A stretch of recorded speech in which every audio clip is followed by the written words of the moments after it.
শাক্ত যাকে কালী বলে, বৈষ্ণব বলে রাধা, শিব আর কৃষ্ণ দুই কিন্তু ভিন্ন নয়, শুধু রং কালো আর সাদা। অর্থাৎ আমি মনে করি যিনি কালী তিনিই রাধা। যে কোনো মন্দিরে গিয়ে আগে বলি, ঠাকুর এই মানসিকটা পূর্ণ হোক, এইটা দেব। মানে আমরা ভগবানকে বিশ্বাস করতে পারছি না, হলে পরে তারপর দেব। তাহলে ভগবান আমাদেরকে কি করে বিশ্বাস করে কর্মটা দেবে? তাহলে আমাদের তো উচিত, ভগবান তোমাকে আমি এইটা দিয়ে গেলাম, তুমি আমার এইটা পূর্ণ করো। ঠিক বললাম কি না? মানুষ হলো তো এইটা কর্ম আমাদের। ওই মৃত্যুর সময় কিছুক্ষণের জন্য কামনা চলে আসলো শরীরে গঙ্গার হাওয়াতে, বুঝতে পারলে? দেখবে, আচ্ছা কথাটা বলিনি, কামনা জন্মালো, তো ওই কামনা নিয়ে মৃত্যু হলো, তো সেই কারণে ওইটুকুনি অপরাধ তার জন্য তাকে বেশ্যা হয়ে জন্মগ্রহণ করে। শাস্ত্র কি বলছে? বাল্যকালে কৃষ্ণ ভজে, কৃষ্ণ পাওয়ার আসে। যৌবনকালে কৃষ্ণ ভজে, কৃষ্ণ আসে কি না আসে। আর বৃদ্ধকালে কৃষ্ণ ভজে, জমের তর আসে। কথাটা ভেঙে, প্রতি রাত ঠিক ঘড়ির কাঁটায় একটা অটোমেটিক আমার ঘুম ভেঙে যেত। মানে অনেকে বলে না স্বপ্নে দর্শন পেয়েছি, কিন্তু আমার সাথে ঠিক সেইটা ঘটেনি, মানে সাক্ষাৎই এসে দাঁড়ালো। দেখো ভগবান কি জিনিস সবাই তো চোখে দেখতে পারে না, তার নামেই তো উদ্ধার হয়। আমাকে মরা বাচ্চা বলে নবদ্বীপ হসপিটালে গাদাখানায় ফেলে দিয়েছিল।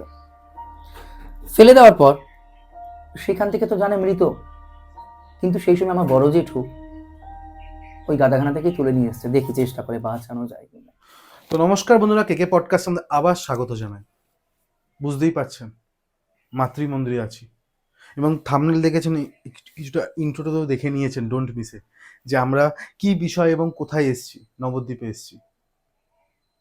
গঙ্গা এবং জালঙ্গি নদীর যে মিশ্রণ, আজকে কেকে পডকাস্টের সাথে বরুণ অ্যাস্ট্রোলজার, এবং অ্যাস্ট্রোলজার বরুণ মহারাজ, মানে আমি বরুণদা বলি বলে একটু সিম্পল অ্যাজ দ্যাট হয়ে গেছে ব্যাপারটা। এত ভালো মানুষ, এত সুন্দর এই মায়ের মন্দিরে, মানে গায়ে কাটা দেওয়ার মতো কথা, সত্যি পড়েওছে গায়ে কাটা।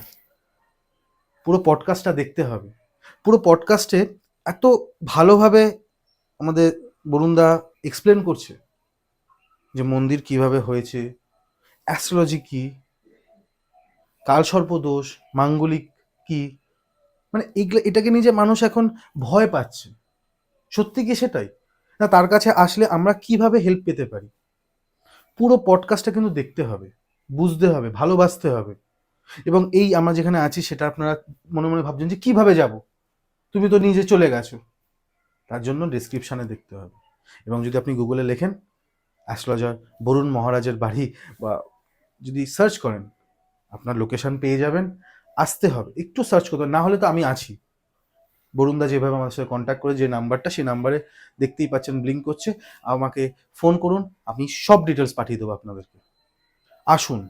এবং 22শে ফেব্রুয়ারি পুজো আছে, আপনাদের কিন্তু আসতেই হবে, আর ডাইরেক্ট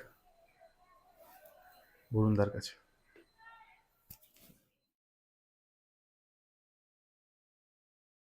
কেমন আছো দাদা? খুব ভালো আছি, তোমরা কেমন আছো? খুব ভালো আছি, কারণ তুমি আমাদেরকে ডেকেছো, এত ভালোবাসা দিয়েছো। ডাকাটা তো সবাই ডাকে, কিন্তু ভালোবাসাটা দেওয়াটা ভাগ্যের এখানে লেখা থাকা। না না, সবই মায়ের কৃপা, জগৎ জননী। আর এই মা, হুম, এই মাকে তুমি কিভাবে পেলে? কিভাবে পেলাম বলতে, ছোটবেলা থেকে তো আমি সেরকম ভাবে মানে একদম যখন মানে বাল্যকাল, সেইভাবে আমি কিছু বুঝিনি। তবে আমার জন্মের পূর্বে যেগুলো আমার মারা বলে কাহিনী, যাই হোক, ক্যামেরায় বলতে গেলে অনেকখানি, যে জন্মের পূর্বেই মা জানান দিয়েছিল যে কেউ একজন আসছে, মানে আধ্যাত্মিক ক্ষমতা সম্পন্ন তার কাছে। তো সেই ক্ষেত্রে জন্মের পর থেকে মানে একটু টাইম নিয়ে বলি আমি কথাটা। একদম। মানে যেহেতু আমাদের আর্থিক অবস্থা খুব একটা ভালো ছিল না, তো সেক্ষেত্রে মানে মা অ্যাকচুয়ালি গর্ভে থাকা অবস্থায় আমাকে নষ্ট করে দিতে চায়। তখন মার মাথার কাছে কেউ এসে বলে একজন, যে এই সন্তান নষ্ট করিস না, আমি আসছি তোর গর্ভে। তখন রীতিমতন ইঞ্জেকশন দেয় না কি ভ্রূণ নষ্ট করার জন্য, সেটা দিয়ে দিয়েছে। আমার মা বলছে কি হবে, বলছে কোনো ক্ষয়ক্ষতি হবে না, এই সন্তান 8 মাসে জন্ম নেবে। তা ওই দৈববাণী অনুযায়ী আমার জন্ম ওই 8 মাসেই হয়। তো মা তখন বলেছিল, মানে যতদূর শোনা মার মুখে, যে আমি তো একটা সন্তান মানুষ করতে পারছি না, আর একটা সন্তান জন্ম নিলে দুটো সন্তান, অভাবের সন্তান আমি অভাবের সংসারে কি করে মানুষ করব। তখন স্বপ্নে মানে জগৎজননী মাই তাকে আদেশ করছে যে তোর কাছে মানুষ হবে না, তুই তাকে বিক্রি করে দিবি।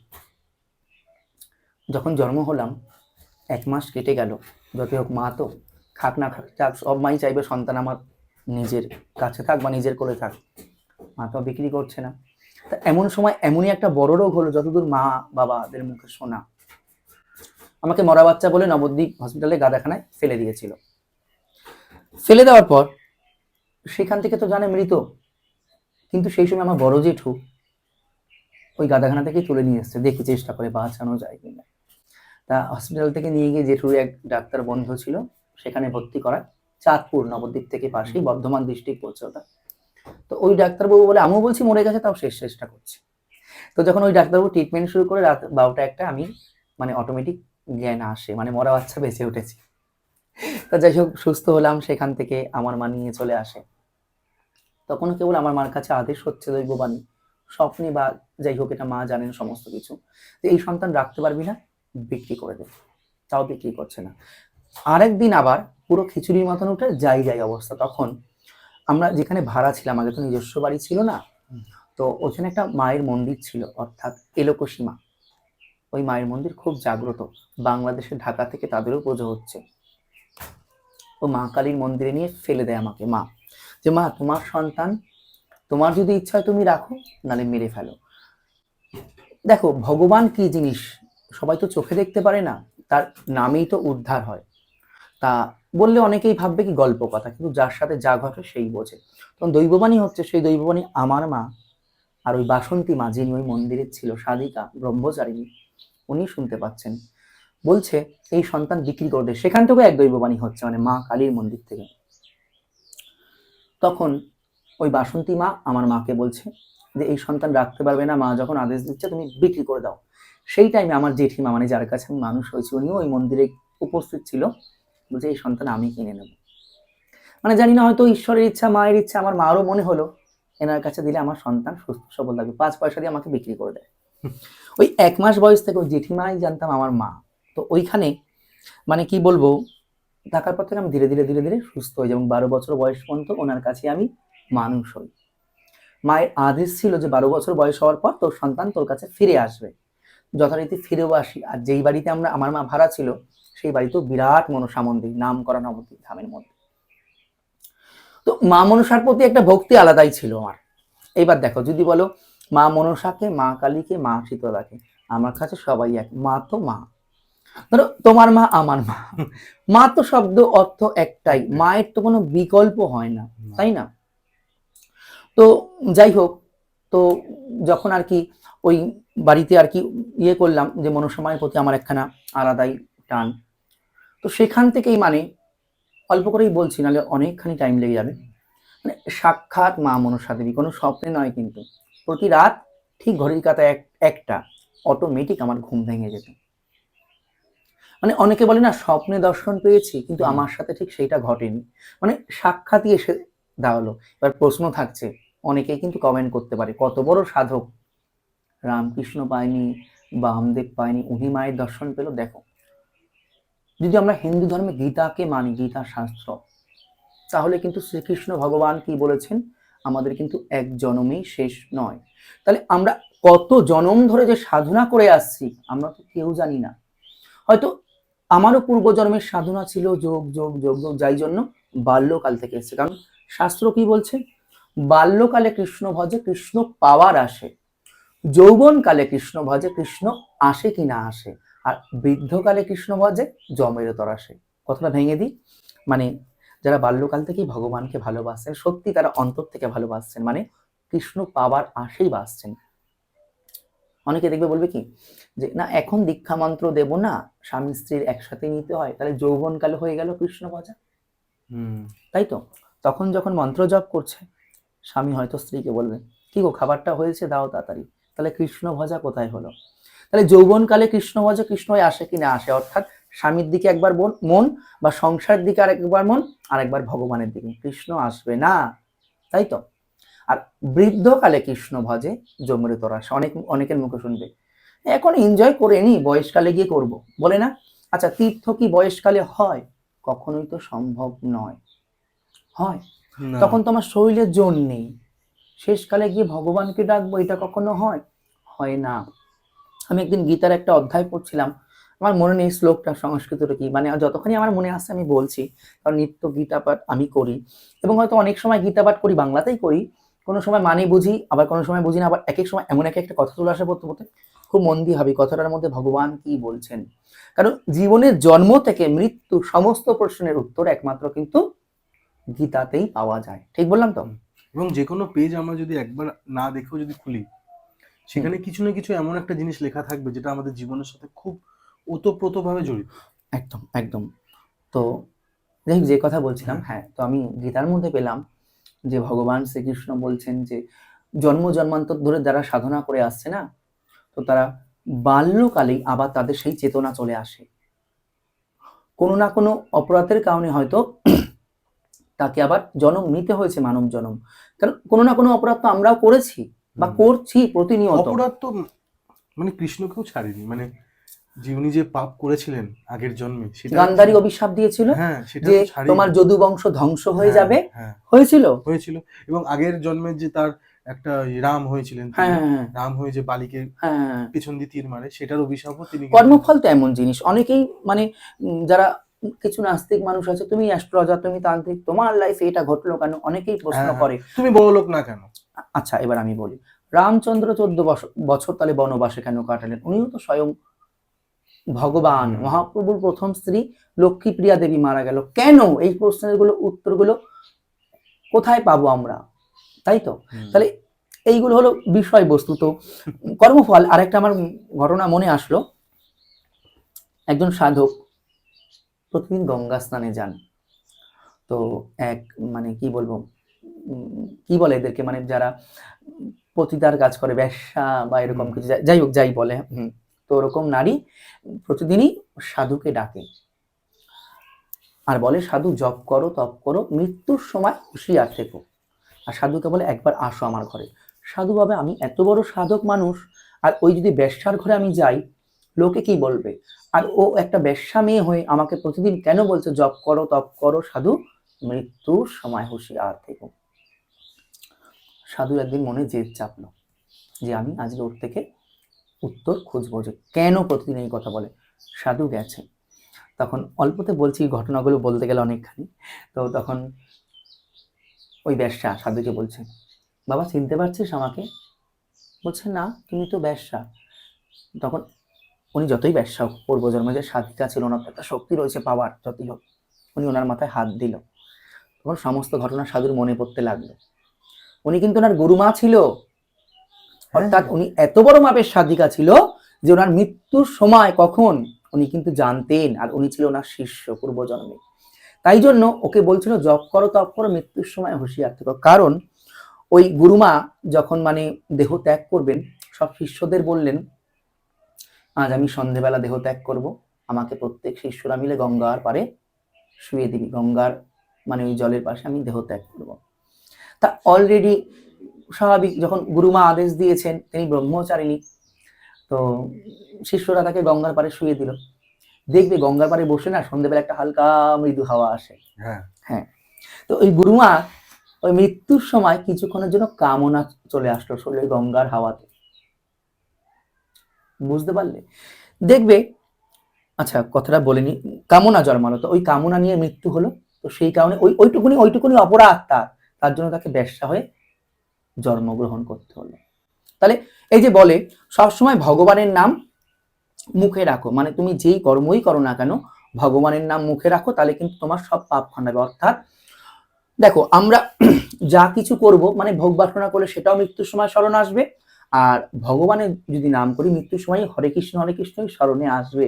তাহলে গোবিন্দের শ্রী পাদপদ্মে কিন্তু আমরা সবাই পৌঁছে যেতে পারবো। কারণ স্বর্গে গেলেও তো মরতে ফিরতে হবে, আর ওই বৈকুণ্ঠ ধামে ফিরে গেলে, গোবিন্দের পাদপদ্মে গেলে কারো আর মানব জন্ম নিতে হবে না। অনেক সাধক আছে যারা সিদ্ধ লাভ করে ফেলেছে, কিন্তু এই জন্ম মৃত্যুর যে চক্র, এইটা কিন্তু কাটিয়ে উঠতে তারা পারছে না। কেন? সিদ্ধি লাভের পথ জানে, কিন্তু এই জন্ম মৃত্যুর পথ কিন্তু তারা কাটাতে পারছে না। এইবার গীতাতে ভগবান শ্রীকৃষ্ণ কি বলছে? যারা আমাকে ভজনা করে তারা আমাতেই প্রাপ্ত হন, যারা দেবদেবীকে ভজনা করেন তারা দেবদেবীকেই প্রাপ্ত হন, আর যারা ভূত পিশাচকে সাধনা করেন তারা ভূত পিশাচকেই কিন্তু প্রাপ্ত হন। অর্থাৎ অনেকে তন্ত্র অনেক ভাবে করে, এই শ্মশানে যাচ্ছে সেই শ্মশানে যাচ্ছে, তার মানে তন্ত্রটা কি হয়ে গেল, মাতৃ সাধনার থেকে যোগিনী সাধনা, কর্ণ পিশাচিনী সাধনা, তাই তো? তাহলে তারা মৃত্যুর পর কাকে প্রাপ্ত হবে? ওই কর্ণ পিশাচিনীকেই প্রাপ্ত হবে। ঠিক বললাম তো? তাহলে বিশেষ করে আমি এই মানে মানে কি বলবো, এই জন্মে জানি না পূর্বে কি আমার জন্ম হয়েছে, আমার তো স্মরণ নেই, অত বড় সাধক আমি না। আমি একটা মন্ত্র মেনে নিয়েছি, মা, জয় মা, এর উপরে কোনো মন্ত্র নেই। আর যদি মহামন্ত্র বলো, হরিনাম, যিনি আমার গুরুদেব দিয়েছেন মালা, ওই হরিনাম আমি জপ করি। আমার যতখানি ক্ষমতা হয়, যেহেতু প্রত্যেকে আমরা সাংসারিক মানুষ। একটা কথা তোমাকে জিজ্ঞেস করবো, তুমি কিছু আর কিছু বলবে? আমি একটা কথা জিজ্ঞেস করবো, যেটা হচ্ছে আমরা যাই প্রাপ্ত করতে চাই সেটাই কিন্তু প্রাপ্তি হয়ে দাঁড়ায়। ঠিক আছে। আর আমি তোমাকে একটা জিনিস জানতে চাইবো, দেখো আমিও না তোমার মতো এতটা আধ্যাত্মিক না, আমি অনেক কিছু জানি না, কিন্তু আমি মনে করি যদি তুমি কর্ম ভালো করো, কর্ম দিয়ে মানুষের সেবা করো বা কর্মের দ্বারা মানুষকে একটা জায়গায় দাঁড় করাতে পারো, তাহলে তোমার ভগবান তোমাকে দেখা দেবে। এটা আমার ব্যক্তিগত। কিন্তু অন্যদিকে দেখা যায় অনেকে যারা সাধক সাধিকা আছেন, তারা দেখাচ্ছেন আমি খুব ভালো সাধক সাধিকা, কিন্তু তাদের কর্ম কিছু কিছু জায়গায় এত খারাপ হয়ে যায়, তাদের কিন্তু সেই জায়গাটা চোখে বেশি পড়ে। আশা করি তুমি বুঝতে পারছো আমার কথাটা। তো আজকে দর্শকরা, আজকে অ্যাস্ট্রোলজার বরুণ দাকে যে দেখছে, তোমার কাছে কি মনে হয়, মানে বরুণ মহারাজকে দেখছে, তা তাদের তুমি কি বলতে চাও যে তুমি কোনটাকে বেশি ফোকাস করবে, আধ্যাত্মিকতাতে নাকি ভালো কর্মতে? দেখো, অবশ্যই কর্ম যদি ভালো করে না, মানে আমরা ডাক্তার যারা আমাদের কাছে আসছে, পেশেন্ট অর্থাৎ রোগী, আমরা যদি শরীর চর্চার মধ্যে থাকি, আমরা যদি টাইমে খাবার খাই, টাইমে ঘুমাই, ডাক্তারের কাছে যাওয়ার প্রয়োজন পড়ে না। ডাক্তারের কাছে যাওয়ার তখনই প্রয়োজন পড়ে যখন আমরা দেহের উপর অত্যাচার শুরু করি। ঠিক বললাম না? তাহলে যখন আমরা কর্ম খারাপ করি, তখনই কিন্তু বাঁচতে জ্যোতিষ বা তান্ত্রিকের কাছে দৌড়াই। ঠিক বললাম তো? কিন্তু অ্যাকচুয়ালি পুরোপুরি 16 আনা কি আমরা উদ্ধার করে দিতে পারি না। সে কিন্তু স্মরণ নিল এসে, যত বড়ই তান্ত্রিক হোক, যত বড়ই জ্যোতিষ হোক, কেউ একদম মানে গ্যারেন্টি দিয়ে বলে আমি করবই, কখনোই হতে পারে না। তিনি কর্ম করে এসেছে তার কর্মফল নিয়ে, আমি আমার কর্ম করবো এবার তাকে কাটার জন্য। কৃপা করার মালিক তিনি। বলছে আমি সর্প হয়ে দংশন করি, ওঝা হয়ে ঝাড়ি, মানে তিনি সর্প হয়ে দংশন করছে, আবার ওঝা হয়ে ঝাড়ে, আবার ঝাড়িলে বিষ আমি নামাইতে পারি যদি আমি কৃপা করি। মানে ঝাড়ানোর পরও তিনি গ্যারান্টি দিয়েছে তার কৃপা চাই, তার কৃপা ছাড়া কিন্তু কোনো কিছু সম্ভব নয়। ঠিক বললাম? একদমই। আমরা দর্শকদেরকে বলবো যেটা হচ্ছে যে আমরা যে এখন মন্দিরে বসে আছি, জানি না ভগবান যদি চায় আমরা নেক্সট ইয়ার বা মাঝামাঝি আমরা নতুন একটা মন্দির পাবো। আর একদিনে একটা 21-এরও তো এত কথা বলা সম্ভব হয় না। কিন্তু আমি এমন একটা পার্সনের নাম আমি নেবে না তুমি? না পার্সোনাল কারণ আমি নাম নিচ্ছি না। নাম নিচ্ছ না, কিন্তু তার বিষয়ে একটু বলতেই হবে, কারণ তার অনেক বড় অবদান হতে চলেছে অবশ্যই এই মন্দিরে। কারণ দেখো, আমি কোনো চ্যানেলেরও এখানে নাম নিচ্ছি না, আমার উচিত নয়। আমি প্রথমত সেই চ্যানেলই পডকাস্ট করি, তারা আমাকে ডেকেছিল। তো ডাকার পর সেই চ্যানেল থেকে এক দিদি আসে আমাদের এই মায়ের মন্দিরে। অ্যাকচুয়ালি এই যে এই জায়গাটায় বসে পডকাস্ট করছি, এটাও দানের জায়গা, বলা হয়নি তোমাকে? এটাও দানের জায়গা? দানের জায়গা, মানে আমরা তো প্রথম ভাড়া মন্দিরে ছিলাম। তো সেখান থেকে মানে এক ভক্ত উপকার পাওয়াতে, মানে আমার কাছে প্রতি রবিবারই তো মা আসেন, তো উনি মানসিক করেছিল, মা এই জায়গা মানসিক কাস্টমার পূর্ণ হলে আমি তোমাকে এক কাটা জায়গা দান করব। তো তখনই উনি এক কাটা জায়গাটা দান করেন। ভরটা সম্বন্ধে সামান্য ছোট্ট করে বলিনি, অনেকেই আছে যে বলে ভর মানে ভণ্ডামি, এটা কিন্তু একদম আমি মনে করি না ব্যক্তিগতভাবে। বলি না কত বড় সাধক, রামকৃষ্ণের ভর হয়নি, বামাকে আবার ভর হয়নি, ওনার ভর হচ্ছে মা আসছেন। আরে বাবা, আবার কি বলে যে মানুষের শরীরে তার তেজ সহ্য করবে, তার শক্তি কোথায়? যিনি বিশ্ব ব্রহ্মাণ্ডকে চালাচ্ছেন, তিনি ইচ্ছা করলে ক্ষুদ্র হয়ে মানব শরীরেও প্রবেশ করে ফেলতে পারেন। ঠিক বললাম তো? একদম। আমার কথাটা যুক্তি আছে? অনেক প্রশ্নের উত্তর এখানে আমি দিয়ে দিচ্ছি। অনেকের ইউটিউব চ্যানেলে বা ভর নিয়ে ছাড়লে আমি দেখি অনেকে খারাপ কমেন্ট করে। আমার কথা হলো, তুমি তো ভদ্র মানুষ, তুমি পরিচয় দিচ্ছ, তাহলে খারাপ কমেন্ট করে নিজের পরিচয়টা ওখানে কেন খারাপ করছো? আমি কত ভিডিও দেখি, কত রিলস দেখি, অনেক তান্ত্রিককে দেখি, আমার পছন্দ হয় না তাদের কথাবার্তা। নর্মালি আমি ভিডিওটাকে কি বলে স্কিপ করে বেরিয়ে যাই। আমার খারাপ কমেন্ট করার দরকার নেই, যে যেমন ভাবে চলছে তাকে সেমন ভাবে চলতে দাও। ভগবান প্রত্যেককে এই পৃথিবীতে এক একটা উদ্দেশ্যে পাঠিয়েছে। তুমি পডকাস্ট করছো, তোমার এটা কাজ। আমি মাকে নিয়ে বা অ্যাস্ট্রোলজি লাইন নিয়ে রয়েছে, এটা আমার কাজ। কেউ নাপিতের কাজ করছে, সেইটা তার কাজ, তাই তো? তো যাই হোক, যেই বিষয়ে আসছিলাম, মেন মানে কালচার থেকে আমরা সরে যাচ্ছি, এই জায়গাটা তখন দান করে। তো ওই চ্যানেলে যখন আমি গেছি ওখান থেকে আমাদের কলকাতা হাইকোর্টের জজের মেয়ে একজন আসেন মন্দিরে। তো সাউথ আফ্রিকা থেকে এক দিদি এই মা মনসাকে একটা শাড়ি পাঠিয়েছিল বেনারসি। তো আমি জানতাম না উনি জজের মেয়ে। আর আমাদের মন্দিরে যতজন আসে আমি যতখানি পারি ভালো ব্যবহার আমি করে যাই, কিন্তু হয়তো কোনো সময় সময় ভাগ্য খারাপ থাকলে হয়তো কারো কাছ থেকে খারাপ ব্যবহার আমি পাই, কিন্তু আমি তারপরেও কোনো কিছু আমি প্রতিক্রিয়া করি না। যাই হোক, সবই তার ইচ্ছা। কারণ বলে মা গো তোমার ইচ্ছা না হলে যে মেঘ হতে জল পড়ে না, একটাও গাছের পাতাও নড়ে না।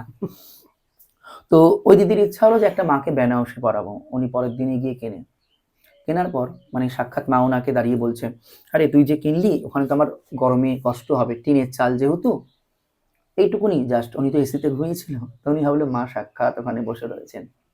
উনি পরের দিন আমাকে ফোন করলো, বা সেদিনই, আমার খেয়াল নেই সম্ভবত, ভাই এই বিষয়, আমি পাশের এক কাঠা জমি কিনে ওখানে মন্দির করতে 3 তলা অব্দি বিল্ডিং, মানে এই মন্দিরটা ভাঙচুর হয়ে যাবে, বড় মায়ের মন্দির হচ্ছে নাথ মন্দির, 2 তলা থাকা, 3 তলায় প্রসাদ পাওয়া যাবে, সব আমি করে দেবো।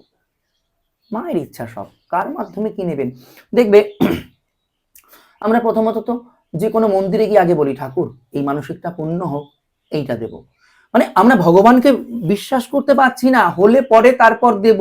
তাহলে ভগবান আমাদেরকে কি করে বিশ্বাস করে কর্মটা দেবে? তাহলে আমাদের তো উচিত ভগবান তোমাকে আমি এইটা দিয়ে গেলাম, তুমি আমার এইটা পূর্ণ করো। ঠিক বললাম কি না? মানুষ হলো তো এইটা কর্ম আমাদের, কিন্তু এইটা তো মানুষ আসলে মানুষের মনুষ্যত্ব হারিয়ে যাচ্ছে। 2 হাত 2 পা থাকছে, কিন্তু মানুষ সবাইকে আমরা দেখছি কিন্তু মনুষ্যত্ব পাচ্ছি না। দেখবে ট্রেনে বাসে যাচ্ছ, একটা পাশে লোক বসে রয়েছে, তুমি চেনোই না জানোই না, কিন্তু মানে লোকটাকে দেখলে তোমার সারা শরীর জ্বলছে। ফার্স্ট লাইফ কানেকশন, তার সাথে তোমার কোনো শত্রুতা ছিল। দাদা, আমরা গঙ্গার এই পারে আছি, এবং গঙ্গার ওই পারে মায়াপুর আছে। একদম আমরা দেখবো, আমরা সবাই জানি, আমরা দর্শক যারা আছে। একদম একদম। আমার কাছে একটা জিনিস আমার খুব খটকা লাগে, যখন যারা বলে আমি সবকিছু ত্যাগ করে দিয়েছি এবং জীবনে আমার কিছু আশা আকাঙ্ক্ষা নেই, একদম। কিন্তু আমি ওখানে গেলে দেখতে পাই আমি কাউকে অসম্মান করছি না, ওখানে তো একটা ফ্যামিলি দেখতে পাই আমরা।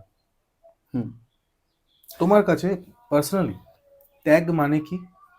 যেটা হচ্ছে সেটা কি ঠিক হচ্ছে? না না না, ত্যাগ মানে তো জিনিসটাই সম্পূর্ণ আলাদা।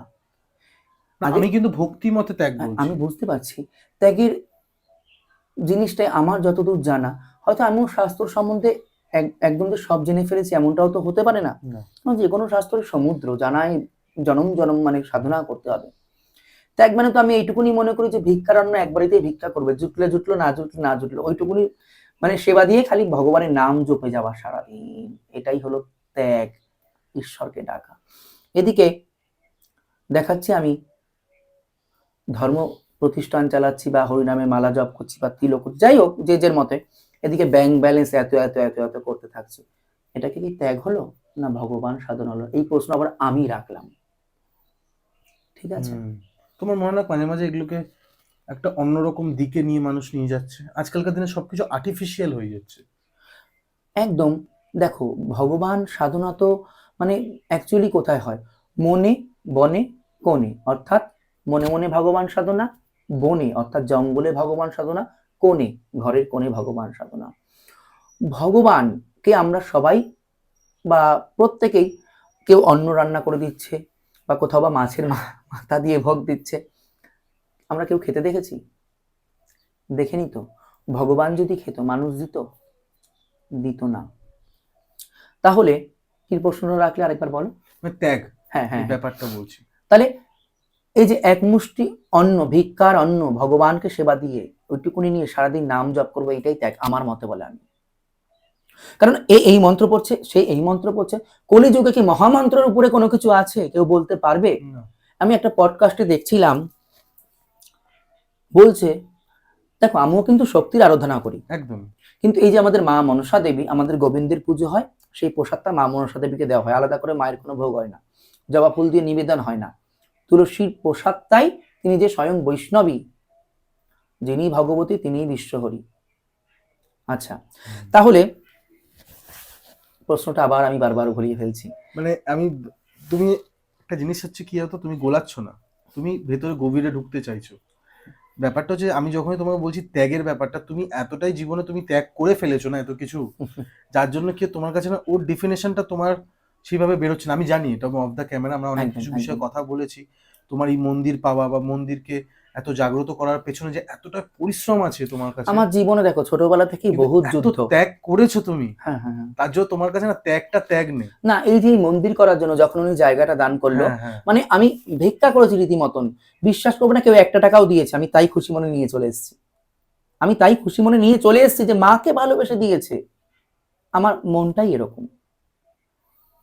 তো যে কথা বলছিলাম, হুম, তো কেউ মাছ দিয়ে ভোগ দিচ্ছে, হুম, কেউ বা এত রাজভোগ সাজিয়ে দিচ্ছে, হুম, কিন্তু শেষে তো মানে কি বলবো, অনেক বাড়িতেই আমি দেখেছি, কারোর নাম বলা উচিত না আমার অন ক্যামেরায়, যে সেই ভোগগুলো নিজেদের সেবার জন্য রেখে দিচ্ছে, এদিকে সেই ফল মানে যেগুলো খেতে পায় না সেগুলো ভক্তদের উদ্দেশ্যে প্রদান করছে। ভগবান খেলে কোথায়, আমার খাওয়া হলো। যত্র জীব তত্র শিব, অর্থাৎ মানুষের সেবা দিলেই কিন্তু ভগবান খুশি।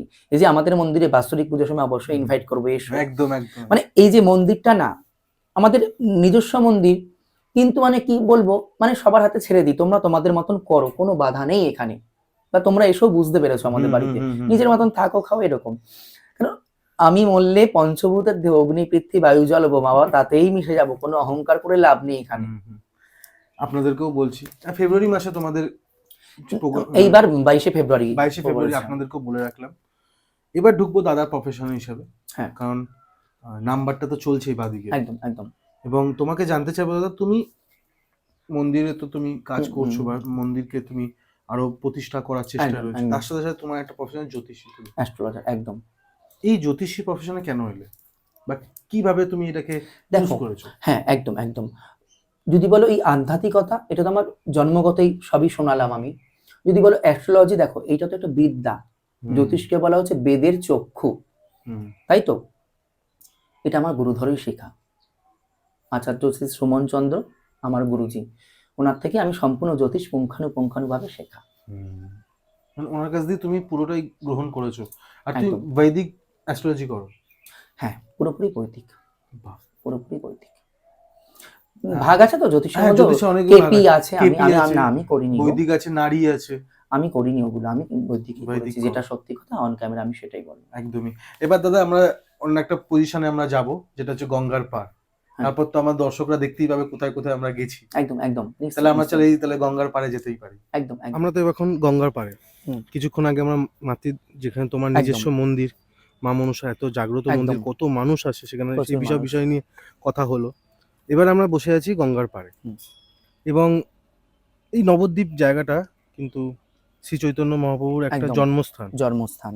তো তুমি তোমার মতো করে কিছু যদি বলো তাহলে না, দর্শকদের। প্রথমেই আজ যারা ফরেন থেকে আসছে বা আউট অফ স্টেট, ওয়েস্ট বেঙ্গলের আসছে, হুম মানে বাইরে থেকে আসছে, তারা প্রথমেই এসে হয়তো ইসকন মায়াপুর ধামে যায়, বা হুম হুম সেইখানে হুম যে হুম একটা হুম জন্মস্থান, আমার মনে হয়, আমার ব্যক্তিগতভাবে মনে হয় আর্টিফিশিয়াল এভাবে গড়ে উঠেছে, সেখানে যায়।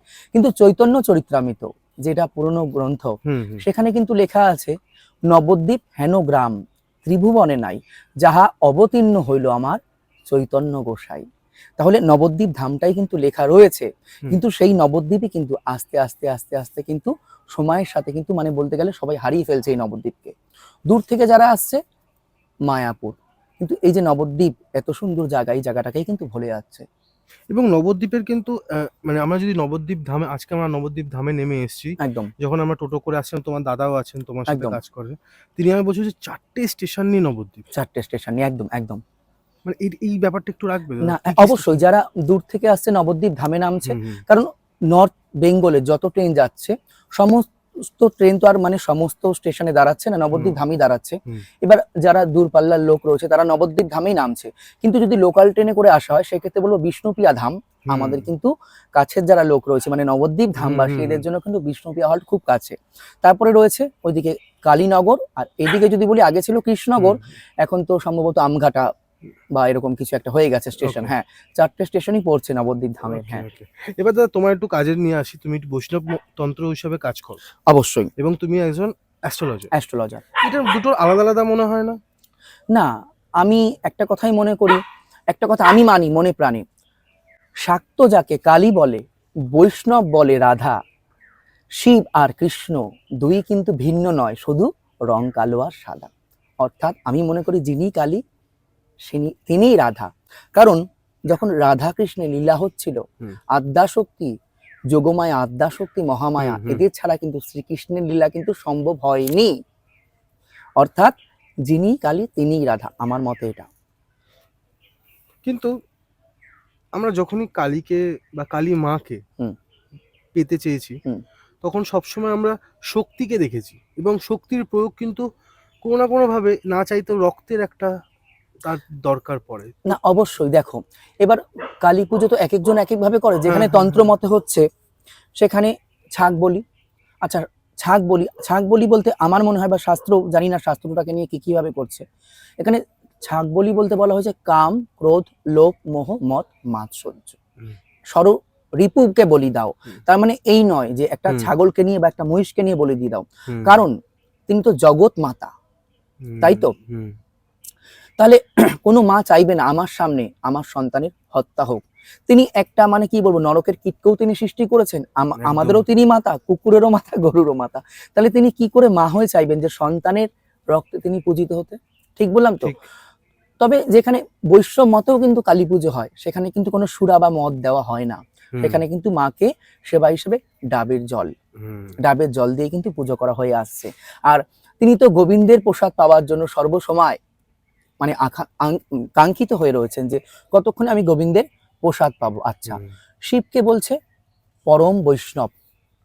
একজন জিজ্ঞেস করছে আপনাকে যে পরম বৈষ্ণব বলা হচ্ছে, আমরা শুনি তো যে মহাদেব বলে পরম বৈষ্ণব, একটা লোকমুখে কথা বলো বা শাস্ত্রের কথা বলো, যাই বলো, পরম বৈষ্ণব তার কণ্ঠে তো কোনো তুলসীর মালা নেই, তার তো কোনো তিলক কাটা নেই। তাহলে বৈষ্ণবরা তো তুলসীর মালা পরে থাকবে এবং তার তো তিলক কাটা থাকবে। তাহলে কোথায় তিলক, তুলসী মালা? যখন মহাদেবকে জিজ্ঞেস করা হচ্ছে, মহাদেব উত্তরে বলছেন, আরে যেই মানুষ সারা জীবন গোবিন্দ সেবা করলো, গোবিন্দ চরণ তলে কাটিয়ে দিল, গোবিন্দ গোবিন্দ রাধা রাধা করে কাটিয়ে দিল, তারা যখন মারা যাচ্ছে, শ্মশানে যে অন্তিম ক্রিয়া হচ্ছে, সেই যে ছাই বেরোচ্ছে, সেইটা আমি সারা অঙ্গে মাখছি, সেটাই তো আমার তিলক। আর রইল কি তুলসীর মালা।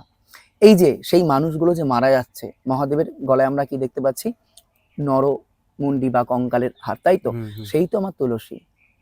এই মহাদেব বলছে পরম বৈষ্ণব। বাহ, না আমি তোমাকে জানবো যে তুমি জ্যোতিষী লাইনে আছো। একদম একদম। এবং এর পেছনে অনেক বড় একটা মানে কি বলবো, একটা স্ট্রাগল আছে তোমার। একদম। সেটা নিয়ে আমি বেশি জল্পনা কল্পনা করবো না, কিন্তু তোমার কাছে কিছু আমি এক্সাম্পল চাইবো, যাতে মানুষ আজকে যে নাম্বারটা দেখতে পাচ্ছে বাদিকে দেওয়া আছে, একদম সেই নাম্বারে ফোন করলে তোমার কাছে কেমন পরিষেবা পেতে পারে? না, কেমন পরিষেবা বলতে প্রথমত আমি বলি মানুষের ব্যবহারটাই সমস্ত কিছু, প্রথমত। তারপরে পরিষেবা বললে এইটুকুনি বলতে পারি, হয়তো ঈশ্বর প্রদত্ত ভগবান আমাকে ক্ষমতা দিয়েছে। দেখো আজকাল জ্যোতিষীর কাছে প্রত্যেকে যাচ্ছে, সমস্ত জ্যোতিষী অ্যাস্ট্রোলজার স্টোন বা কবচ বা যাই হোক যে যে মতন রেমেডি করছে, হয়তো ঈশ্বর প্রদত্ত ক্ষমতা, আমার গুরুর কৃপা। মানুষ কথা বললে প্রত্যেকে বলে দাদা আপনার সাথে কথা বললে 10 ভাগ হলো আমি সুস্থ হয়ে বেরিয়ে যাচ্ছি কথার মাধ্যমে। এইটা হয়তো ঈশ্বর প্রদত্ত ক্ষমতা আমার ভেতর। না না, এরকম নয়, হয়তো এটা ওই যে বললাম গোবিন্দের কৃপা, আমার গুরুর কৃপা। একদম। বাহ বাহ। এরকম কোনো মানুষ এলো তোমার কাছে জ্যোতিষী হিসাবে বা কোনো কাজ করানোর জন্য, তখন সে বললো যে আপনার কাছে যদি বশীকরণের কোনো রকম সুবিধা কি পাওয়া যেতে পারে? একদম। তা সেটার জন্য তুমি কি ভাবো? না, প্রথমত আমি তাকে জিজ্ঞেস করি বশীকরণটা কাকে করতে চাইছে। কারণ যদি বেআইনি হয় জিনিসটা, হয়তো অনেক পুরুষ মানুষ এসছে অন্যের ঘরের স্ত্রীকে বশীকরণ করতে চাইছে, আমাকে লাখ টাকা দিলে আমি এই কাজ করব না কোনোভাবেই। হ্যাঁ, কোনো স্ত্রী যদি এসছে, হয়তো কোনো স্বামী তার কথা শুনছে না, পরক্রিয়ায় আবদ্ধ হয়ে গেছে, সেক্ষেত্রে আমি তখন সেই কাজে বশীকরণ আমি ব্যক্তিগতভাবে করব। কিন্তু এখন নানানজন তো নানা মত, মানে নানামণি নানা মত, কে কিভাবে করে আমি জানি না, আমি আমার মত এখানে জানাবো। তুমি কর্মফলে বিশ্বাস করো? অবশ্যই অবশ্যই। বলছে কর্মশাস্ত্র বলছে কর্মদোষে নল রাজা কাটিল ঘোড়ার ঘাস, অর্থাৎ তাকে নলদেশের রাজা হয়েও কিন্তু ঘোড়ার ঘাস কাটতে হয়েছিল। কেন? কর্মফল খারাপ ছিল বলে। ধরো এক জ্যোতিষীর কাছে একজন এসছে যে ওনার মেয়ে পঙ্গু, মানে আমারই এক নবদ্বীপের মামা রয়েছে, উনিও বড় অ্যাস্ট্রোলজার, তো ওনার কাছ থেকে ঘটনাটা শোনা, ওনার ক্লায়েন্ট ওনার কাছে এসছে, ওনার হাজবেন্ড মানে লন্ডনের বড় ডাক্তার, মানে একদম বেটে খাইয়ে ফেলেছে ডাক্তার, মেয়েকে পঙ্গু থেকে ভালো করতে পারছে না। তখন উনি মারোয়ারি মানে হিন্দিতে জিজ্ঞেস করছে যে মানে কেমন করে একে ভালো করা যায়। তখন মামা কুষ্টি খুললো, মামার থেকে গল্পটা শোনা, কুষ্টি খুলে দেখছে পাস্ট লাইফ কর্মফল রয়েছে। কি কর্মফল? হয়তো এরকমও হতে পারে যে যেই মেয়েটা পঙ্গু হয়ে জন্ম নিয়েছে এই জন্মে, পূর্ব জন্মে তার ছেলের বউ ছিল, ঠিক আছে। এইবার শাশুড়ির মানে এতই অত্যাচার করেছে বউটাকে, লাস্টে একদিন মেরে হয়তো পা ভেঙে দিয়েছিল, এরকম কিছু সাপোজলি হবে, ঠিক আছে। তো তখন সেই কারণে ওই যে মানে কর্ম করলো, বউটাকে মারলো, তাহলে পঙ্গু হলো, সে তো সেই জন্মে ভোগ করলো, তাহলে ওনার কর্মফলের জন্য ওনাকে এই জন্মে ভোগ করতে হয়েছে, সেই বই মেয়ে হয়ে জন্ম নিল। তাহলে সে তখন ওই মামাকে জিজ্ঞেস করছে, তাহলে পরে উনি নয় দোষ করলো ওর পা ভেঙে, তাহলে ও কি দোষ করলো যে ওকে এই জন্ম পঙ্গু হয়ে কাটাতে হচ্ছে? তা ওই মামা তখন উত্তর দিচ্ছে যে উনি যে পাটা মেরে মানে বৌমার পা মেরে ভেঙে দিয়েছিল, বৌমাও তো তখন মনে মনে ভেবেছিল যে কি বদমাইশ শাশুড়ি, তাই তো। তাহলে এই শাশুড়ি ভালো নয়, তাহলে সেও কিন্তু মনে মনে ভাবার জন্য কর্ম দোষের তলায় পড়ে গেল। তাহলে সেই শাশুড়ির কাছে আবার সেবা মানে এই জন্মে তাকে লালন পালন হতে হলো, মানে ভগবান তাকেও দেখিয়ে দিল দেখ, এরকমই বিষয়। তো কর্মফল নিয়ে ওই যে বলতে গেলে মানে আমরা যে জ্যোতিষ মানে প্রত্যেকেই জ্যোতিষরা পাস্ট লাইফ মানে জন্ম জন্মান্তর কর্ম মানে কর্মফলের দ্বারাই আমাদের মানে জন্মকুণ্ডলীগুলো প্ল্যান তৈরি তুমি হচ্ছে। শনিকে বিশ্বাস করো? অবশ্যই। কেমন ভাবে ব্যাপার, তুমি তোমার মতো করে কি? না, শনিতে বিশ্বাস করি বলতে অনেকে শনির নাম শুনলেই ভয় পায়। হ্যাঁ, আমি এটাতে বিশ্বাস নেই, কারণ প্রথমত শনি দেব হলেন একদম কর্মফলদাতা। অনেকে শনির সাড়ে সাতির মধ্যে আমার চোখের সামনে দেখা বাড়ি হচ্ছে, গাড়ি হচ্ছে, জমি হচ্ছে, আবার অনেকে শনির সাড়ে সাতিতে ধুলির স্বাদ হয়ে গেছে, ঠিক আছে। তাহলে সেখানে তো কর্মফলটা দায়ী হতে পারে। অবশ্যই কর্মফল দায়ী, সে যেরকম কর্ম করেছে কর্ম অনুযায়ী শনিদেব কিন্তু ফল প্রদান তাকে করছে। তো শনিদেবকে আমি পাবো কিভাবে? ধরো আমি আজকে আমার দর্শকরা দেখছে, তারা হ্যাঁ। ভাবছে যে আমি শনির দ্বারা আজকে তোমার কথাটা বলে 7:30 আমি ঘর বাড়ি, আমিও চাই। হ্যাঁ হ্যাঁ হ্যাঁ, আমি একজন ইউটিউবে পডকাস্ট করি, আমি একদম চাই না একদম আমার একদম চ্যানেল বিশাল হোক। একদম একদম যদি শনিদেব না চায় তাহলে হবে না, না না এটা না, তুমিও জানো। একদম একদম। তাহলে তুমি আমাদেরকে বলো বা আমাকে একটা ছোট্ট করে টিপস দাও যে মানুষ শনিকে কিভাবে পেতে পারে। ওই যে বললাম কর্মটাকে আগে ঠিক রাখতে হবে, জাস্ট কর্ম ঠিক রাখো, নিজের নীতি ঠিক রাখো, কায় মনো বাক্যে এক থাকো, অর্থাৎ দেহে মনে এবং কথায় কিন্তু এক থাকতে হবে। কিন্তু আজকাল এই ঘোর কলিযুগ, যখন মানে ওই রাজা পরীক্ষিত রাজত্ব করছিল, হয়তো এই ঘটনাটা সবাই জানেও কিনা, আমি কিছুটা বলি। তখন গোমাতা তো মানে 3 পা উঠে দাঁড়িয়ে রয়েছে, 1 পায়ে দাঁড়িয়ে, রাজা পরীক্ষিত গেছে, মাথা এ কি হয়েছে, পায়খানা বাথরুম করে দিয়েছে গোমাতা। তখন গোমাতা পরীক্ষিত রাজাকে বলছে যে সত্যকে তার দাপট চলে গেল, কলি আসছে। তখন পরীক্ষিত বলছে আমি তো ধর্মপরায়ণ রাজা, ন্যায়পরায়ণ রাজা, কোনোভাবে কি কলিকে আমার এই পৃথিবীর রাজ্যে প্রবেশ করতে দেব না। কলিও তো চালাক, সে তো মায়া, কলি মানেই তো রাহু। দেখবে বলছে এই পুরীটা, এই পুরীতেই তোমাকে বিচার পেতে হবে। আমরা যা কর্ম করি এই পুরীতে, যারা মানব সর্ব দংশন করবে কি, আগে বিবেক দংশন করতে থাকে আমাদের, ঠিক বললাম তো? আমরা যদি খারাপ কর্ম করি, তো যে কথায় আসছিলাম, তো 1 পায়ে দাঁড়িয়ে রয়েছে, তখন রাজা পরীক্ষিত বলল আমি কোনোভাবেই এই অনাচারী কলিকে আমার এই পৃথিবীতে আসতে দেবো না। কলিও তো চালাক, কলি এসে বলছে তুমি না ধর্মপরায়ণ রাজা, তাহলে আমি তো অতিথি তোমার, সে খারাপ হই ভালো হই তোমার তো দেখার দরকার নেই, তোমার এই রাজ্যে যদি ঢুকতে না দাও তুমি আরেকটা অপরাধের তলায় পড়বে। তখন কলি রাজা পরীক্ষিত চিন্তা করলো, ঠিকই তো বলেছে কলি, তাহলে কিসে বসতে দেওয়া যায়? মদে, মাংসে, জুয়ায়, নারীতে, মানে যত খারাপ কিছু আছে এর মধ্যে রাজা পরীক্ষিত কলিকে বসতে দিল। তা কলি যখন যাবে তখন রাজা পরীক্ষিতকে বলছে সবই তো খারাপ জায়গায় দিলে, একটা ভালো কিছু তো আমাকে দাও। রাজা পরীক্ষিত বলছে তুমি অতিথি, বলো কোথায় বসতে চাও?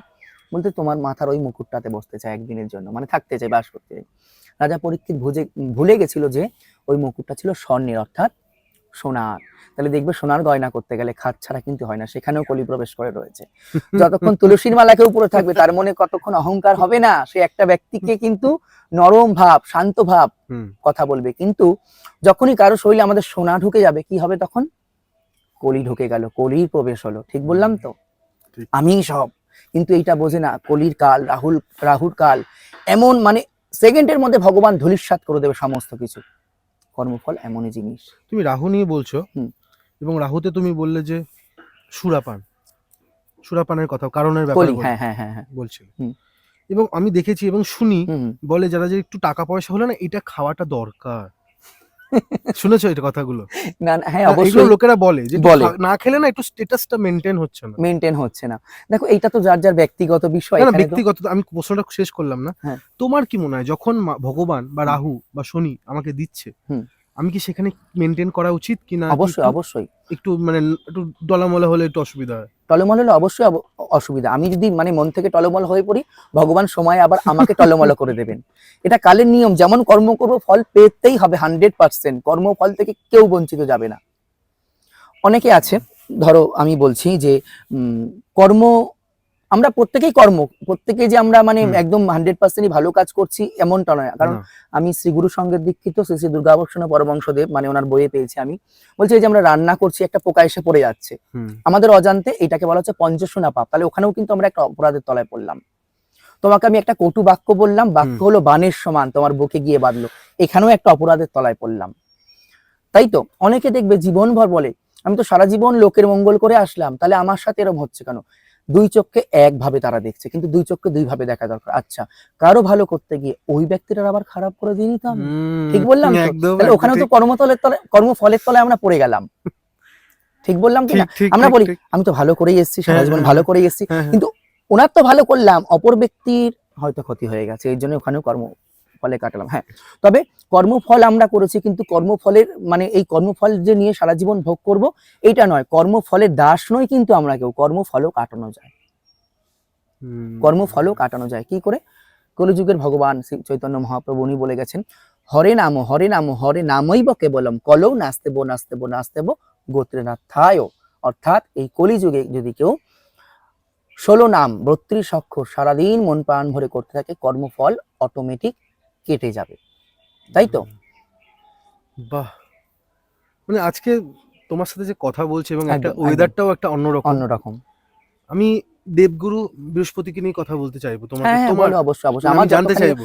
দেখো, জ্যোতিষশাস্ত্র তো অনেকখানি বড়, সমুদ্র। এবার কেউ যদি বলে ফেলে যে আমি সমস্ত কিছু জেনে গেছি, তাহলে সে ভুয়া। আমি মনে করি যতদিন বেঁচে থাকবো শিখতে হবে, শেখার শেষ নেই। আমার যতখানি জানা আছে আমি ততখানি তোমার সাথে শেয়ার করব। বলো। আমি জানতে চাইবো যে দেবগুরু বৃহস্পতি, অনেকে জাতক হয় বৃহস্পতির জাতক। অনেক সময় দেখা যায় তাদের মধ্যে অনেক রকম কষ্ট আছে এবং দেখা যায় খুব আধ্যাত্মিকতায় পরিপূর্ণ। তো ধরো যারা কষ্টে আছে, খারাপটাকেই আমি রাখছি তোমার সামনে, তারা কিভাবে ওভারকাম করে? দেখো, এবার তার সম্পূর্ণ ন্যাটাল চার্ট এখানে বিচার্য। শুধু বৃহস্পতির জাতক বা জাতিকা হলেই যে মানে তার ভালো বা খারাপ এরকম তো নয়। সেখানে আমার দেখতে হবে স্যাটার্ন, রাহু, বুধ, অনেকগুলো 9টা প্ল্যানেট রয়েছে, নক্ষত্র রয়েছে, সমস্ত ন্যাটাল চার্টে এই ক্ষেত্রে বিচার্য। বৃহস্পতির জাতক হলে যে সারা জীবন ভালো ফল পাবে এমন নয়, শনির জাতক হলেই যে সারা জীবন খারাপ ফল পাবে এমন নয়। কারণ বৃহস্পতি জন্মকুণ্ডলীর কোন স্থানে বসে রয়েছে, কারো ক্ষেত্রে বৃহস্পতি কারক হয়, কারো ক্ষেত্রে বৃহস্পতি অকারক হয়, কারো ক্ষেত্রে বৃহস্পতি মারক গ্রহ হয়ে ওঠে। সবার ক্ষেত্রে কিন্তু কারক নয়। চোখের সামনে দেখা বৃহস্পতির মহাদশায় কিন্তু ভিখারি হয়ে গেছে, আবার চোখের সামনে দেখা রাহুর মহাদশায় রাজা হয়ে গেছে। কিন্তু রাহুর তো বেশি দিন টেকে না। না, রাহু তো মানে কি বলবো, এই দিল বায়ু কারক গ্রহ। হ্যাঁ, এই দিল ওই নিয়ে নিল, কিন্তু সেখানে আরো প্ল্যানেট বিচার্য আছে। আমি জাস্ট একটা ভিডিওতে তো আলোচনা করতে গেলে এতখানি বিষয়, অল্পখানির মধ্যে যতখানি বলা গেল। তো আমরা এখন কোথায় আছি? এটাকে বলা হয় নবদ্বীপ কোলের ডাঙ্গা জলের মন্দির। বহু পুণ্যার্থী বা তীর্থযাত্রী আসলে নবদ্বীপে যেরকম মহাপ্রভু মন্দির মানে বিষ্ণুপ্রিয়ার দ্বারা সেবিত যেই বিগ্রহ দর্শন করে, এবং ধামেশ্বরী আমরা পরমা বলি ভবতারিণী বাবা তিলেশ্বর বা ভবতারণ বাবা, তাকে দর্শন করে, যেরকম মহাপ্রভু জন্মস্থান দর্শন করে, সেরকম কোলের ডাঙ্গা জলের মন্দির এখানেও কিন্তু সবাই দর্শন করতে আসে। কারণ এখানের মূল আকর্ষণ এই যে চতুর্দিকে জল হয়তো দেখা যাচ্ছে আর মধ্যেখানে মন্দির। বাহ দাদা, আমরা যেখানে শেষ করলাম দেবগুরুকে নিয়ে, বৃহস্পতি, একদম একদম। এবার আমি তোমাকে জানতে চাইবো, আমাদের যে পশ্চিমবঙ্গ বা সারা বিশ্ব জুড়ে একটা বিজনেস, বা এটা কি ভালো কি খারাপ তুমি বলবে আমার, কারণ তুমি একজন অ্যাস্ট্রোলজার। একদম। মাঙ্গলিক এবং কালসর্প, এটা নিয়ে মানুষকে একটা ভয় দেখানো বা মানুষকে কোনো না কোনো ভাবে মনে হয় যেটা টাকা উপার্জনের কেন্দ্র মনে হয়, দুটো সাবজেক্টকে নিয়ে। না, সেটা তো অবশ্যই আছে। মাঙ্গলিক, দেখো মাঙ্গলিক কোনো কোনো ক্ষেত্রে ভয়ের কারণ, এটা ঠিক কথা, এটা আমিও মানি। আবার কোনো কোনো ক্ষেত্রে আমাদের জীবনে কিন্তু জয়ের কারণ। মাঙ্গলিক জয়ের কারণ একদম। কোনো জাতিকার যদি কর্কট লগ্নে মঙ্গল বসে নিচস্থ হয়, সেই নারী আমরা দেখেছি বিশেষভাবে, অর্থাৎ একাধিক পুরুষে সন্তুষ্ট নয়, এবং তাদের ক্ষেত্রে বেশিরভাগ ডিভোর্স আমরা দেখতে পেয়েছি। কিন্তু ওই কর্কট লগ্নের মঙ্গল যখন মকর রাশিতে গিয়ে যদি উচ্চস্থ হয়ে যায়, তার যদি কর্কট লগ্ন হয় অর্থাৎ 7th হাউস, পার্টনারশিপ অথবা বিবাহের জায়গায় যদি মঙ্গল উচ্চস্থ হলো, হুম, তার স্বামী আবার রাজা হবে, অর্থাৎ দুধে ভাতে থাকবে। তাহলে এখানে বিচার্য মঙ্গল, হুম। যে বৃষ লগ্নে মঙ্গল এক ফল দিচ্ছে, তো তুলা লগ্নে মঙ্গল বসে যখন মাঙ্গলিক করলো সেই ফল একরকম দিচ্ছে। এখানে মাঙ্গলিক নিয়ে আমি বলবো ভয় পাওয়ার কোনো কারণ নেই, এটা বিচার্য, যার যার নিজস্ব ধারা, নিজস্ব মত, যে যে অ্যাস্ট্রোলজারের কাছে যাবে সে তার মতন, মানে এখানে বিচার্য, আমি বলবো ভয়ের কিছু নেই। বাহ, এরকম কি? আমি যেটা শুনেছি, আমাদের এত লোক আসে হুম, তোমার হুম, চ্যানেলে হুম, দেখেছি, একদম একদম। তারা বলেছে যারা মাঙ্গলিক হয় তারা খুব জেদি হয়। অবশ্যই তারা তো তারা মানে কি তোমার কাছে এরকম কোনো কেস এসছে যে এবার একদম। তুমি এক্সাম্পল দাও না, যে মানুষ এই মাঙ্গলিক হয়ে এসছে, তারা আজকে তাদেরকে আর পিছন করে দেখতে হয়নি, অ্যাস্ট্রোলজার বরুণের কাছে এসছে এবং অ্যাস্ট্রোলজার বরুণ তাকে এমন একটা জায়গা দেখিয়ে দিয়েছে যে ভবিষ্যৎ তাকে আর কোনোদিন ভাবতে হবে না।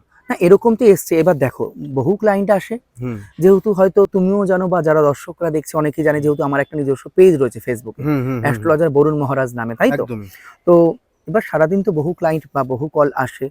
এবার হ্যাঁ, তবে দুই একটা মনে থাকে কিছু কিছু ঘটনা, যে এরকম আমি দেখেছি কারো কুণ্ডলিতে মাঙ্গলিক রয়েছে, কিন্তু সে বহু উন্নতি করেছে জীবনে এবং হুম, খুব সুন্দরভাবে সংসার করছে। হুম, আবার এমনও আমি দেখেছি যে তার কুণ্ডলিতে মাঙ্গলিকই নেই, কিন্তু দুবার ডিভোর্স হয়ে গেছে।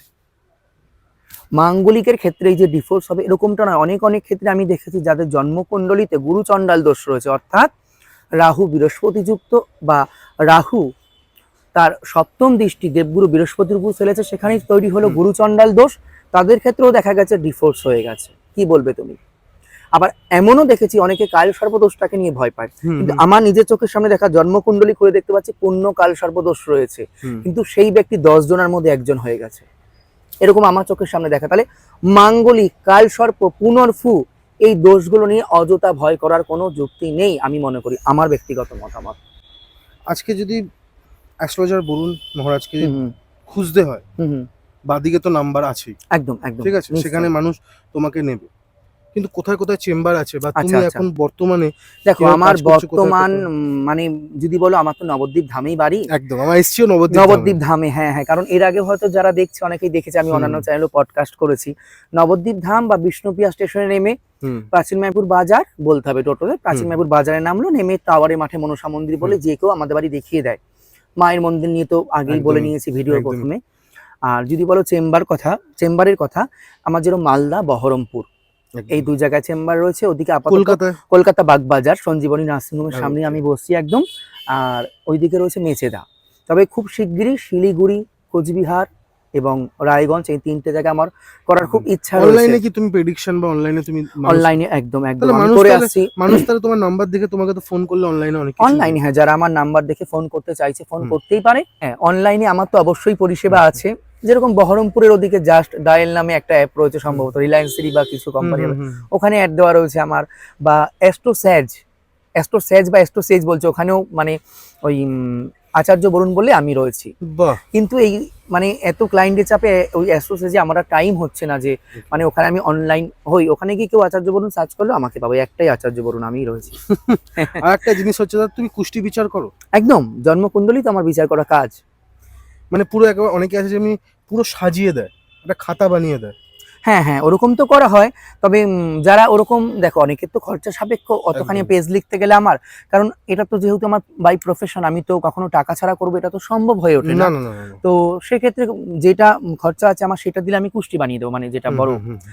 আর যেটা আমার ভিজিট নর্মালি, সেইটা ভিজিট দিলে 1 পেজ আমি বানিয়ে দিই, ফার্স্ট পেজ রাশি একদম, লগ্ন একদম, বা একদম। চারটা নরমাল করে। একটা তুমি হ্যাঁ, চার্ট আমি বলে বানিয়ে দিই দাও। তার যা যা কোশ্চেন আছে, আমি হুম, সমস্ত কিছুই বলে এবং রেমেডি সেখানেও করে দিই আমি। বাহ। আর দাদা, আমাদের এই জ্যোতিষ শাস্ত্র নিয়ে একটু কথা বলতে চাই তোমার বলো সাথে। বলো। মানুষের কাছে এই জ্যোতিষ ব্যাপারটা নিয়ে অনেকে ভাবে এটা ভয়। হুম আমার কিছু বন্ধু আছে যাদেরকে আমি বলেছি, রিয়া হুম ভাই তোর অনেক রকম প্রবলেম হচ্ছে, হুম তুই যা দেখা। হুম হুম ওর মাথার মধ্যে একটা জিনিস চলছে কি, যে আমি যদি দেখাই হুম তাহলে আমাকে সে দেখে আরো অনেকগুলো প্রবলেম আমায় বলে দেবে, হুম তখন আমার একটা ভয় আসবে এবং হুম। ভয়টা আমাকে সে মানে লুটে পুটে খাবে। না দেখো, জ্যোতিষ না, আমি বিষয়টা, প্রশ্নটা একটু শেষ করি। আচ্ছা তাহলে অবশ্যই। আজকে যারা নাম্বার দেখছে বা আমার বন্ধুটাও যদি এই পডকাস্ট আজকে হুম, দেখে, বাদিকে তোমার নাম্বার দেখতে একদম পাচ্ছে, একদম। সেই ভয়টা কি পাবে? না, আমি তো প্রথমত ওরকম ভাবে, যারাই আমার কাছে ক্লায়েন্ট আসে, প্রথমত আমি নিজেকে মনে করি না যে একজন জ্যোতিষ, আমি মনে করি আগে বন্ধুসুলভ ব্যবহার করা দরকার। ওই যে প্রথমেই বলেছি যে কথার দ্বারা আমার সুস্থ করে দেবো মানুষকে আগে। হুম, হুম, হুম, কারণ জ্যোতিষ বিষয়টাকে নিয়ে ভয় পাবার কোনো কারণই নেই। দেখো, ধরো তুমি আরবি ভাষা জানো, আমি আরবি ভাষা জানি না। ধরো সৌদি আরব থেকে আমার কাছে একটা চিঠি এসছে, তো সেটা আমি তোমাকে দিলাম যে কৌশিক তুমি আমাকে একটু প্লিজ পড়ে শোনাও। জ্যোতিষটাও এইটা একটা, যেটা গ্রহ নক্ষত্র অঙ্ক বিচার করে আমি বলবো তোমার সাথে এইটা হতে চলেছে, তুমি সাবধানে থাকো। তাহলে সাবধান হয়ে গেলাম আমি। অনেকে আছে যে জ্যোতিষের কাছে গেলে হয় পাথর নিলে বা একটা কবজ নিলে আমি কোটিপতি হয়ে যাব, এমনটা হয় না, কখনোই সম্ভব নয়। কর্মফল কিন্তু তোমাকে ভোগ করতেই হবে। হ্যাঁ, তবে এখানে জ্যোতিষ অর্থাৎ দৈবজ্ঞ, আগেকার দিনে বলা হতো। জ্যোতিষ কে হতে পারে? পুঁথি পড়ে অবশ্যই একটা জ্ঞান পাওয়া যায়, তবে যার ভেতর আধ্যাত্মিক ক্ষমতা না থাকে, সেটা আমি প্রত্যেকের ক্ষেত্রে বলবো, সে কিন্তু জ্যোতিষ হতে পারে না। কারণ অনেক জায়গায় আমরা আজকাল ফেসবুক রিলস বলো, ইউটিউব বলো, দেখেছি হাতের পরশে মানুষের ব্যথা ভালো হয়ে যাচ্ছে। এটা একটা ভগবান প্রদত্ত ক্ষমতা। বোঝাতে পারলাম? তাহলে যে জ্যোতিষ হবে তার তো একটা অবশ্যই ভগবান প্রদত্ত পাওয়ার অর্থাৎ শক্তি, গড গিফট যাকে বলে, প্রয়োজন। এছাড়া তো সে জ্যোতিষী হতে পারবে না। আমরা একেবারে শেষের দিকে আছি, একদম। লাস্ট একটা প্রশ্ন করব। বলো। আমি কলকাতা থেকে অনেকটা দূরে আছি, আমি এসেছি একদম, এখানে একদম, কলকাতা থেকে একদম। অনেকটাই দূরে, নবদ্বীপ ধামে। বিশ্বাস করো আমি এখানে এসে না একটা শান্তি উপভোগ করছি, একদম, ঠান্ডার জন্য না, একদম, কিন্তু রোদের মধ্যে দাঁড়িয়েও আমার একটা শান্তি লাগছে। একদম, একদম। এটার কারণ কি? এখানে শ্রী চৈতন্য মহাপ্রভু জন্মগ্রহণ করেছেন এবং এটা কি একটা ওয়েদার আছে এখানে, একটা না, শক্তি সে কি তো আছে? অবশ্যই হচ্ছে। দেখো, আমরা নবদ্বীপ ধামে যেহেতু আমরা জন্মগ্রহণ করেছি, ভোরবেলা যখন আমাদের ঘুম ভাঙে কোথাও না কোথাও কৃষ্ণ নাম হচ্ছে। আবার রাতে যখন শুচ্ছি সেখানেও কোথাও না কোথাও কিন্তু কৃষ্ণ নাম আমরা শুনতে পাচ্ছি। প্রথমেই বললাম মহাপ্রভু স্বয়ং বলে গেছে এই যে 16 নাম 32 অক্ষর, এর উপরে তো কোনো কিছু নেই। দেখবে যে সমস্ত পরিবারে যারা মাছ মাংস অর্থাৎ তামসিক খাবার, গীতা অনুযায়ী আমি বলছি, তামসিক খাবার গ্রহণ করে যারা মানুষ হয়েছে, তাদের ভেতরে একটা রকচটা ভাব থাকে, মানে মারবো ধরবো এরকম। আর যারা জন্মগতই মানে কি বলবো নিরামিষ খাদ্য, ভেজিটেরিয়ান, তাদের ভেতরে কিন্তু একটা নম্রতা ভদ্রতা থাকে আলাদা। তাহলে তুমি যদি এখানে নবদ্বীপ ধাম নিয়ে বলো, সব জায়গায় তো ভালো মন্দ মানুষ আছে, আমি তো বলতে পারি না যে 100% লোকই এখানে একদম মানে নিরামিষ ভোজি বা তারা কৃষ্ণ নাম করে। তার মধ্যে তো খারাপ আছে, সেটা আমার আলোচনা করা উচিত না, যদি বা আমার অপরাধ হবে। তাও আমি বলবো তার মধ্যে 50 ভাগও যদি কৃষ্ণ নাম হয়, এই হরিনামে পরিবেশটাকে তৈরি হচ্ছে, শান্তি তো পাবেই।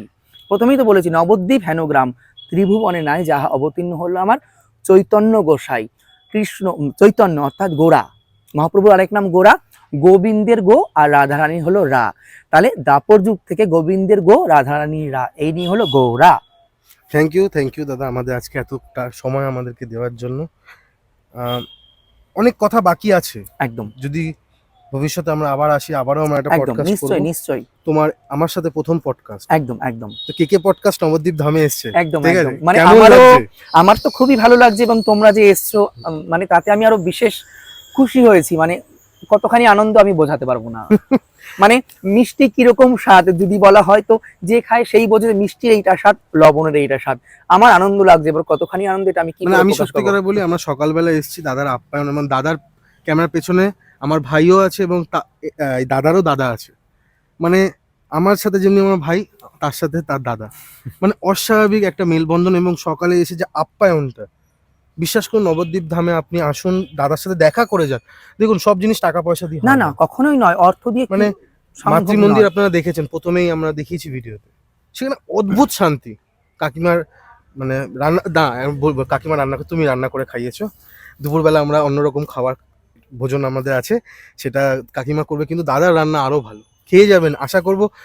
মানে আমার ইচ্ছা ছিল ওরা এসছে মানে যে মা রুটিটা করছে, আমি একটু তরকারিটা করে খাওয়াই।